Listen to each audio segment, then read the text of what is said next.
барсам тиги центрдан активсекте бар экен, бирок ойдо жакта жакын эгер түшүп калса аягынан карап койсо аяктан таза суу жок экен.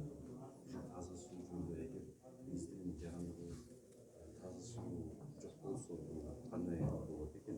Ошону көпүрөттүн маселеси көйгөйлүү болуп турат экен. Мисалы үчүн азыр билим берүүканага жакшы внимание уделять этиш керек. Биздин балдарыбыз эгер билимдүү болуп калса, акырын гана буюрса.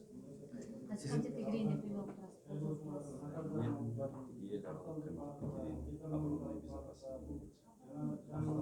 Чет өлкөгө барып, биздин бюджет азыр анча кең эмес да. Инвестордун алып келиш керек. Инфраструктуранан иштеш керек жагынан.